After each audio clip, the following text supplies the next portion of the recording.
Jessica received her MS in Health Services Research, Policy, and Administration from the University of Minnesota.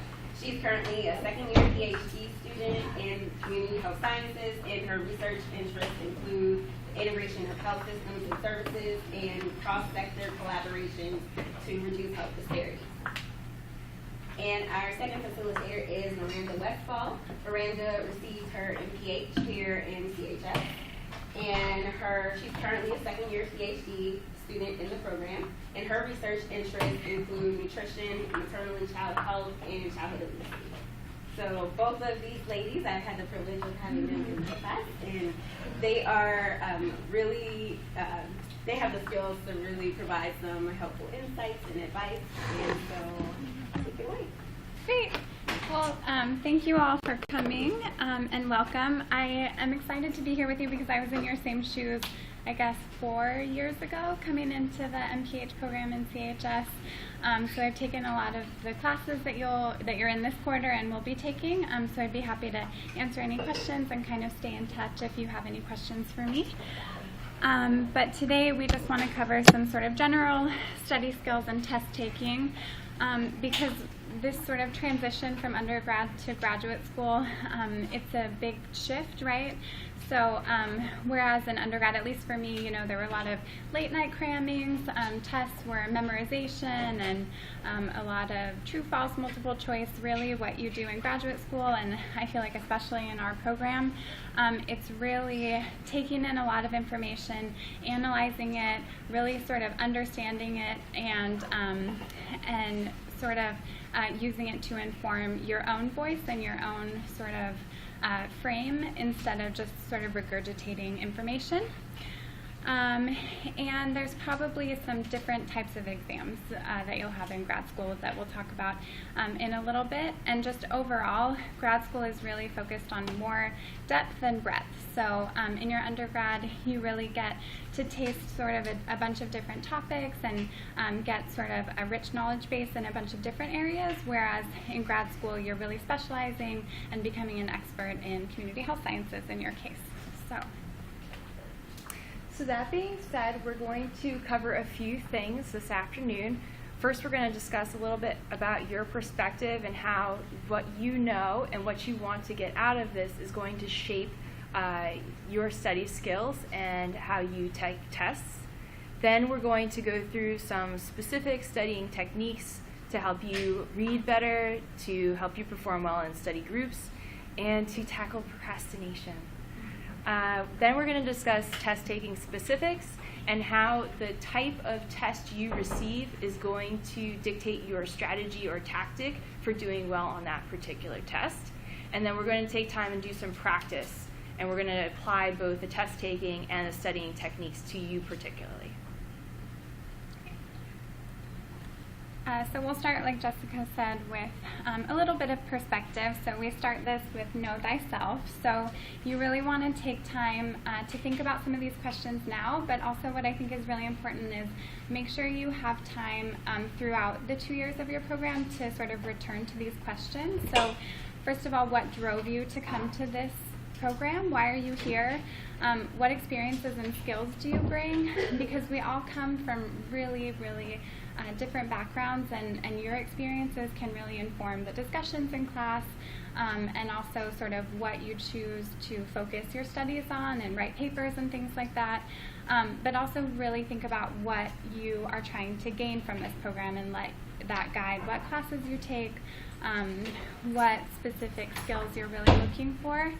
And then this is super important and will come up several times, but really think about what environment you do your best work in. So, and this is dependent on the person, so we can't tell you that, but like for me, I need things to be really quiet. I even put like noise canceling headphones on, find a room that nobody's in, but some people really find that some ambient noise in the background, like being in a coffee shop or something, actually helps them focus. So that's really dependent on the person, but just find that environment that you study the best in.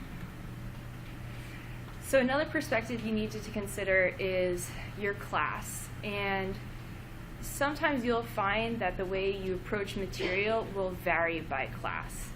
For example, how familiar are you with the material? Are you a pro in biostats? Is that something you've, congratulations. Is that something that you, or is that something you need to spend more time on? And then think about your ultimate objectives. Are you hoping to become an epidemiologist? Okay, well maybe you need to think about how these research methods might apply to the work you ultimately want to do. You also have to think about what are the expectations for your course and from your professor. So you'll find that the syllabus will be your best friend. You should familiarize yourself with it and know what they're asking of you. And also, some professors have different preferences, both for how you submit your work and how you interact with them. So for example, some professors would prefer you email your paper to them. Others will ask that you use a system like Turnitin. You should familiarize yourself with that system before you turn it in. And things like interacting with your professors. I can't stress this enough, that while you think about your academic development, you also think of your professional development. Even if you even if you do understand the material, I encourage you to go meet with your professors. Don't be a stranger. They're here to help you, and the more you see them and the better they know you, the more likely they are to think of you when an opportunity comes up. And then finally, be aware of your resources. That includes office hours, and it also includes other resources on campus like the Graduate Writing Center. Mm-hmm. And then one area for being aware of resources, I didn't know this for a little while, but in the Biomed library, they have subject-specific librarians. So for your research projects, or anytime you are looking to do a lit review, there's a subject-specific librarian for community health sciences. So you can reach out to her, and they're really knowledgeable and really helpful. When it comes to knowing your program, just really take time to read the handbook and know what classes you have to take, sort of what the typical schedules are so you can fit all of that in. The culture of the program, I mean, we can, I guess, both speak to this, but I feel like graduate school is more of an independent learning environment, so you know, reach out to your advisors, but also really frame your own schedule and make connections with your cohort mates. And then, like Jessica was saying, really research the faculty page on the CHS website, go to guest lectures by professors, and find people who are doing the research that you're interested in, because 2 years goes by really, really fast. So find those people who are doing the research that you're interested in, and really reach out to them and try to make those connections early. So now we're going to talk about some specific techniques. And reading, you're going to have a lot of reading. It's just a fact. It can be overwhelming, but there are different approaches to help you feel less overwhelmed. So for example, think about what your goal is for that particular reading assignment.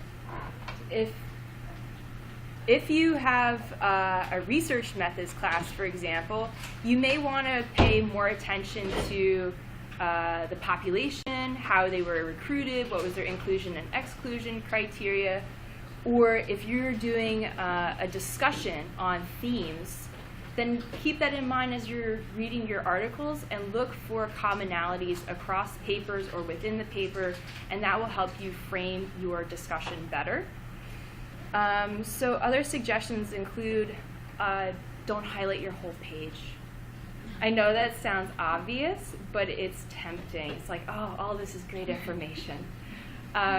Be selective, and it's also, I find, more helpful to jot down notes either in the margins or on, I use a cover sheet. I'll just staple a blank sheet of paper to the article, and then I will make notes on there about what was particularly relevant, what were good ideas, as well as what are my criticisms? What did they do wrong? Part of being a graduate student is being able to critique other people's work.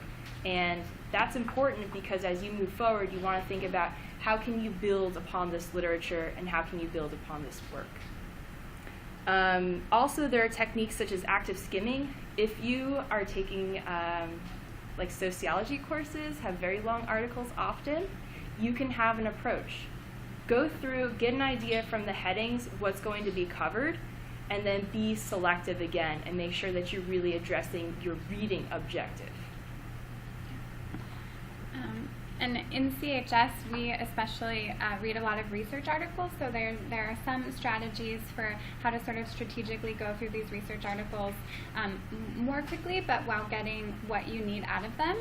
So start with the abstract, because you know that's sort of a really good overview of everything, the sort of methods, the results, and the conclusion, and really what the author wants to share with you about the results. And then start with the introduction, but then skip to the end and skim the conclusion, and this sort of helps your framing as you're reading through the rest of the article, and it really helps when you're going through those methods sections, so you can be like, are these methods really leading to the conclusion that the authors stated at the end? So that's just really helpful to set up how you read through it, and then go through the rest. So go through the methods, read the results, and then read the conclusion more thoroughly at the end, while making those notes and doing the highlighting strategies that Jessica talked about. So your classmates are also one of your best resources. You guys are in this together, and because you have the same curriculum, you're going to find you're in a lot of the same classes. Use that to your advantage. So what I would recommend is keep it small. You may find that the size depends on the content. For example, you might do better if it's a math course with more people, or if it's a writing study group to have somebody look over your work. It might work better if you're in pairs. You will find what works best for you based on what your course is. We encourage you not to disclude people who have different skill sets. The whole part of being in grad school, again, is bringing your own perspective and then tapping those perspectives and really getting a better understanding, a deeper knowledge of the course material. And finally, don't be that person. Don't flake on your group mates. Be participatory. Come with questions. Come ready to help somebody else, and it will go a long way to making your study groups both enjoyable and productive. Mm-hmm. Yeah, and I actually didn't really do study groups for a long time, but I find them so useful, and there's a lot of sort of research about how we process information and how we remember things. And when you, for example, talk about a paper or talk about a concept, you're using a whole different part of your brain. So you'll actually remember that information better when you've talked to someone else about it and tried to sort of translate all of those thoughts into words. So it's really, really helpful. So I think procrastination is probably one of the biggest things that, especially in a 10-week program. How many of you came from a semester system? So like maybe more than half the class. I came from a semester system, and the quarter system is just like a big shock to the system. 10 weeks goes by so fast. I mean, we're already approaching week 3. So it goes by really, really fast. You literally don't have time to procrastinate. So how do you avoid that? I think the biggest skill that is really important is somehow using time management skills. So for me, and from conversations with Jessica, a planner, whether it's electronic or a paper planner, is just a necessity. So you can look at, when your classes are, when your assignments are due, when your exams are, and then find chunks of time within there to lay out studying or writing papers. So a planner is really super important. Also, I think we're all sort of overachievers, right? If you're here, sort of type A personalities, and I think sort of perfectionistic tendencies can lead to procrastination because it just seems so overwhelming and so big in the beginning that it's hard to find a place to start. So one strategy that helps with that is breaking it down into smaller tasks. right? So like a final paper for 210 or something seems really scary, but if you break it down into, look at the expectations again of the paper, there's probably sections like an introduction section, a literature review, different sections, and then break those tasks down into really small pieces that seem more manageable, and then schedule in time just for those specific tasks, which can sort of fight that feeling that it's really overwhelming and it's never going to get done. And then realistic goals day to day. So for example, when you're scheduling in that time sort of between classes, instead of scheduling time for like work on final paper, something like that, really actually write that into your schedule to work on the literature review or work on a certain section. I think is a good strategy. Anything to add? I would also add, in addition to being realistic, keep in mind that breaks are important and you should build those in as well. Mm-hmm. And again, being realistic, I think, is knowing yourself, and maybe you don't do your best work at 5 o'clock. Maybe your day really needs to end at 4 for you to put out the kind of quality that you want. And you'll realize that as it goes on. And just, it's not better or worse, it's just how you learn and use it to your advantage. Mm-hmm. And I think also sort of internal rewards and positive reinforcement can help you get through. So if you have a goal to get done with that intro section by a certain time and you get there, like really actually acknowledge that and reward yourself with a little break, or a 30-minute TV show if you have a favorite TV show. Actually recognize your accomplishments, because I think we tend to focus on how much we have to do, and we really recognize when we don't meet our goals, but don't really take time to reward ourselves when we do. That's so true. So general tips across the board. Your cohort and the years above you are awesome. They can give you some great advice, but we want to encourage you to take that with a grain of salt. Don't choose or not choose a class based solely on one person's recommendation. Think about how that works for you. Take a look at the syllabus, what's realistic. This is your own experience. Make it your own. Always read the question again. It's so important. Read the instructions, start writing, and then read the instructions again. When in doubt, just always go back to your assignment. Again, managing your stress and using available resources. This is an awesome university, and you guys pay into it, so you should get as much out of it as you can. Take advantage of the gym. Take advantage of, the grad writing center if you need help with that, your professors, the librarians, whatever you need to do to alleviate anxiety, make it happen. It's so important, because really, I think you need to have a happy, full life to bring your best to your work. And I think that balance can be neglected in graduate school, so try to be aware of that. Manage your load completely. So, as Miranda was saying, especially when you're going from a semester to a quarter, I feel like by the time you're starting to hit your groove, it's basically midterms. So just be aware and check in often to make sure that you are on track. And it's okay to adjust your schedule as need be. You just need to be aware of that and, again, realistic about what you're trying to accomplish. And in case you haven't heard, they just, over the last maybe year or two, completely redid the graduate student gym. So you have a brand new gym, really nice space, so take advantage of it. So now we're going to give a few exam tips, and like we mentioned earlier, there's a bunch of different types of exams that you might have. So some are written exams in class, like biostats exams are often in class. 210, 211, you have an exam at the end that is often in class. But a lot of times you'll have projects that you bring home, whether it be papers that you write at home or group projects. So we're going to give some tips for each of those. So a good overall strategy when you approach your exam is to think about where you need to concentrate your effort. you don't need to do everything well. Some questions will be worth more than others, so be strategic about how you tackle your the questions. I can't stress this enough. Plan to finish early.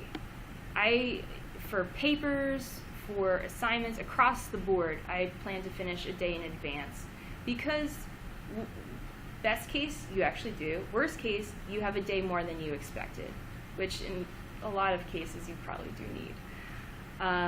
And it allows you to take a breather, step away, and come back to your work with fresh eyes. The more entrenched you are in your work, the easier it is to, pass over typos, because in your head it makes sense. And when you step away and you come back, it's easier to find those types of errors. Anticipate the answer is also very important. I think that this is particularly important when you're doing in-class work as well. So what we recommend is to formulate your own answer in your head after you read the question, and then take a look at your answers and see which one most closely aligns with what you had in mind, and to trust your instincts. So for mostly for in-class exams, you may have different question types. So these are just some general tips for how to work through those strategically. So for short answer or essay questions, again, read the instructions. Read them before and after answering. You may have, answered half of it and then realize there's, if you read it again, you realize there's a second half to the question. So just always read the instructions before and after answering. Do something with the verb in the question. So underline it, highlight it.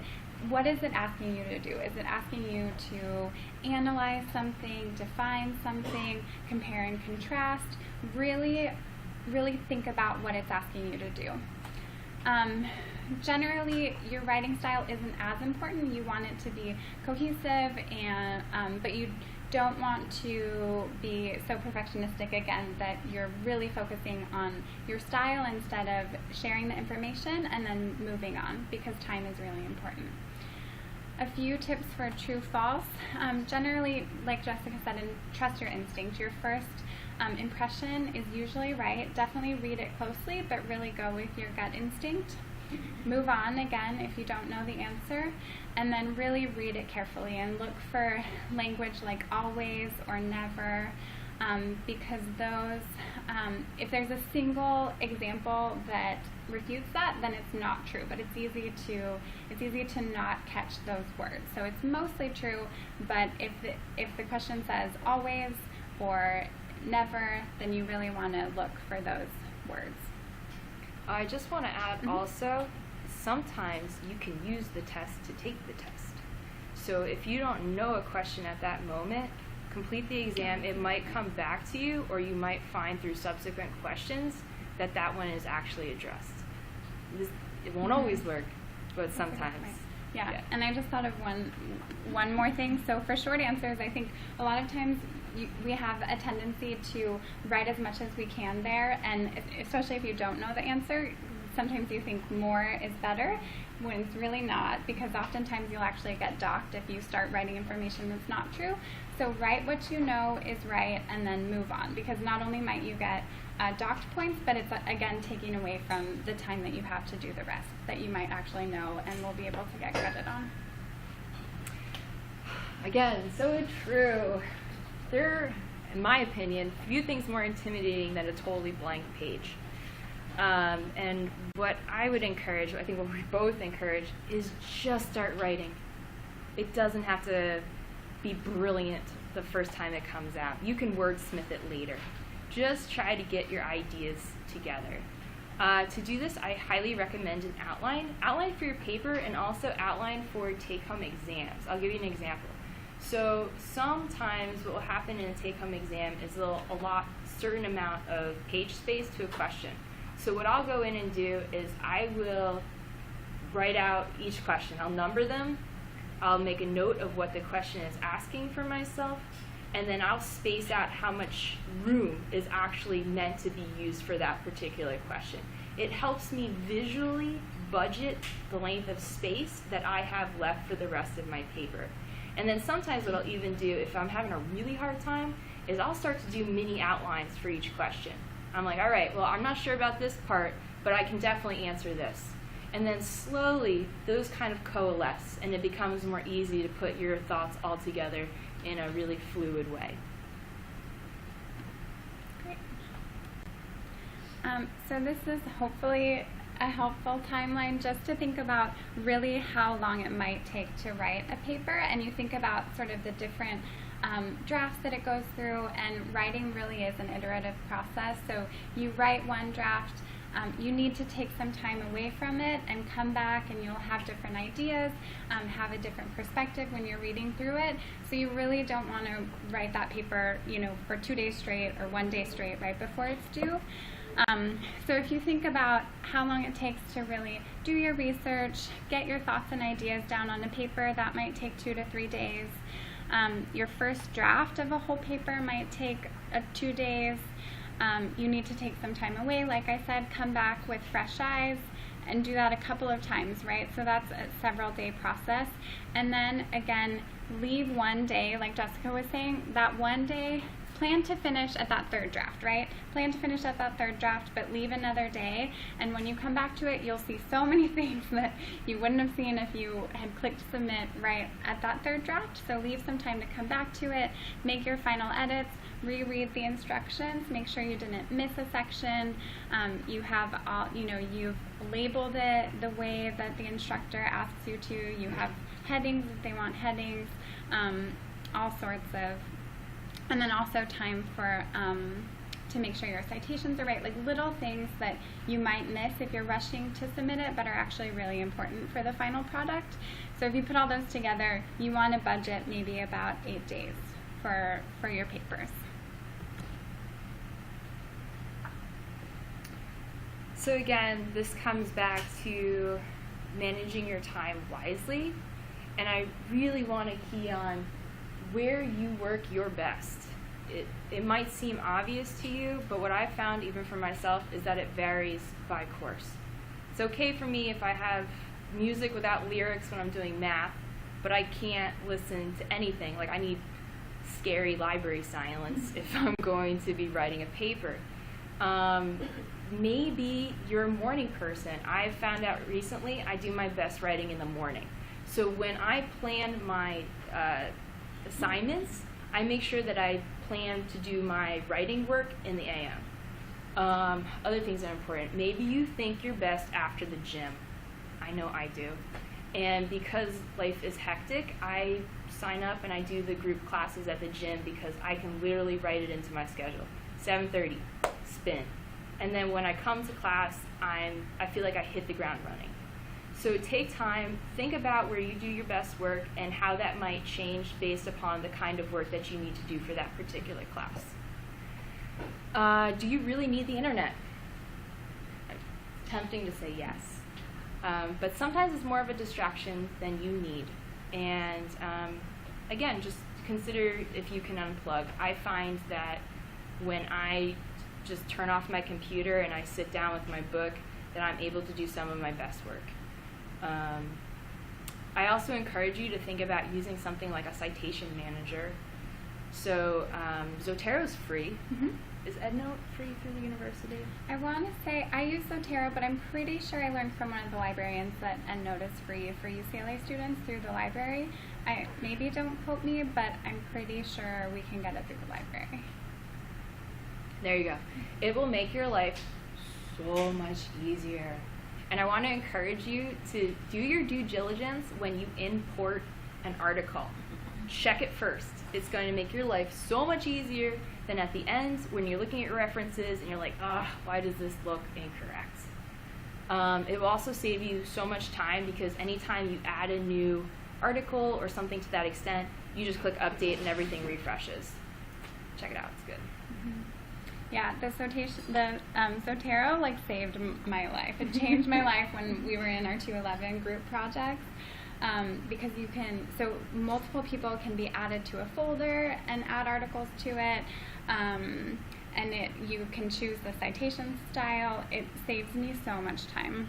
And one other strategy that I found helpful just recently is setting a timer for breaks, because we can really only focus and be really effective and efficient for a certain amount of time before we get distracted, or we just really can't focus. So if you do something like set a timer for 30 minutes, write for 30 minutes without opening other tabs, without checking your email, turn your phone off and put it away, and then take a 5 to 10 minute break to refocus and check your emails, do things that you need to do, but then put that 30-minute timer on again. That has helped me a lot. So group projects, you'll do a lot of group projects in grad school. This was the one thing when it said earlier, take what you hear from cohorts before you with a grain of salt. When I came in, everyone sort of scared us about 211 and the group projects, and I had the best experience. And I think part of that was when on our first day of 211, in our discussion, they gave us a talk about learning your group members' studying styles and writing styles, and then just having expectations at the beginning, and that helped so much. So just talk to your group mates, understand when people work best, where they work best, what people's schedules are, so you can meet regularly, and just be on the same page. Be considerate to your group members. Learn to let go of the small things. That is big, right? Pick your battles. Pick your battles, yeah. It's nice when you can do everything together, submit it all together, but sometimes you break it down and somebody is responsible for one section, you work on another section, and then you can't be really particular always about writing style, or little things. It's like, I'm trying to think of a good example from let me think of an example. Formatting occasionally. Formatting, yeah. Right, everyone will come with different thoughts about how things should be done, and you really, pick your battles. But I would say, for my 211 group, we mostly met to work on our assignments, and that takes care of a lot of that when you're making the decisions together. So I think really try to collaborate and do things in person, and then if it's not exactly the way you want it, let it go. I also want to say, truly try to be agreeable. I mean that. I think when you come into a grad program, you're used to shouldering the work because it ensures that you can do 100%, and you don't want to leave it up to somebody else because maybe you won't get that 100%. But the truth of the matter is that in life, especially in academics, if you're going to work on a research paper, you're going to be working in a group. So you have to learn to let go and to share the burden. And it's liberating, and you'll find also you'll learn a lot from other people in the process. So just try to let go. So I also find collaborative writing platforms like Google Docs really helpful, because then you can be in different spaces and working on the assignment together instead of, having different drafts going back and forth and which draft are we actually on.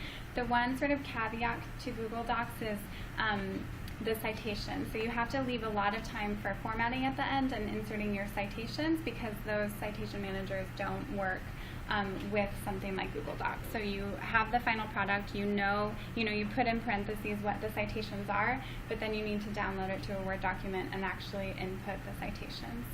So I find it super, super helpful, but you just do need to leave time at the end. There will be anxiety. There's no two ways around it. But hopefully you can reduce that anxiety. And you can do that in a couple ways. You can do that through time management. You can also do that by being kind to yourself. I think, especially in public health, being kind to others is natural. Why wouldn't you be kind to others? I think your internal critic can be a bit rough. So remember to be kind to yourself as well.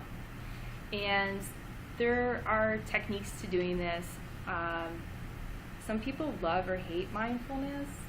I will say that I've used the Headspace app, and I quite enjoy that. I'm not sure if that's because I like listening to men with a British accent, or if I enjoy mindfulness. I'm not positive. But I encourage you to try an app or use some of the resources here on campus. Yeah, so there's actually a Mindful Awareness Research Center through UCLA called MARC. You might hear it called MARC.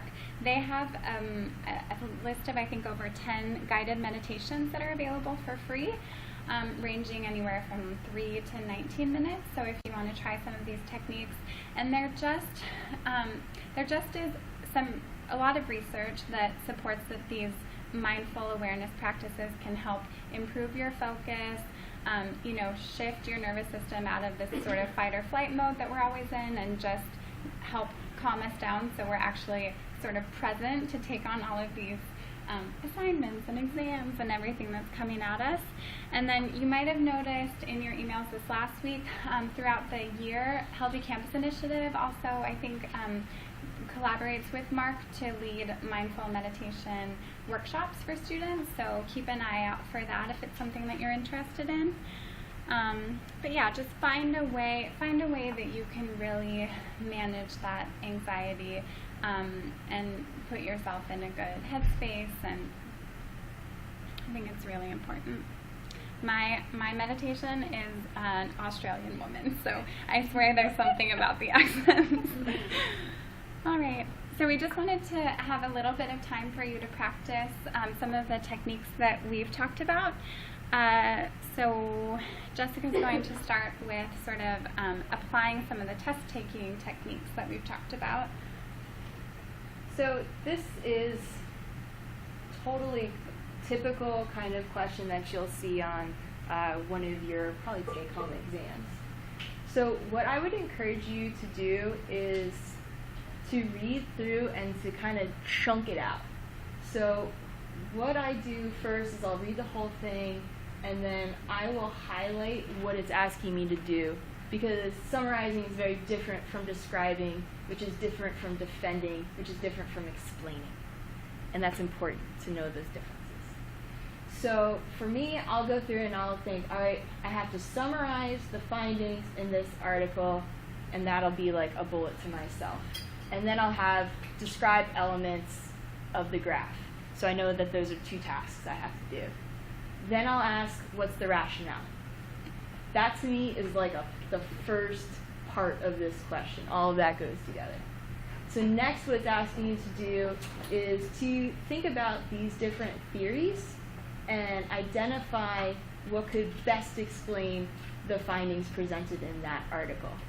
So what they mean by discuss is you need to talk through each one, and that will lead you to defend your position, to pick one of them and to make your case in a persuasive way. And then you have to describe the appropriateness, so again, describe, and then finally be sure to explain why the other 2 were or were not less appropriate. So that's what it's saying is, all right, pick your theory, defend that theory, why is it appropriate, and then tell me why the other 2 were not. So to me, I would probably chunk this into the first half and then the second half. That would be my approach to this.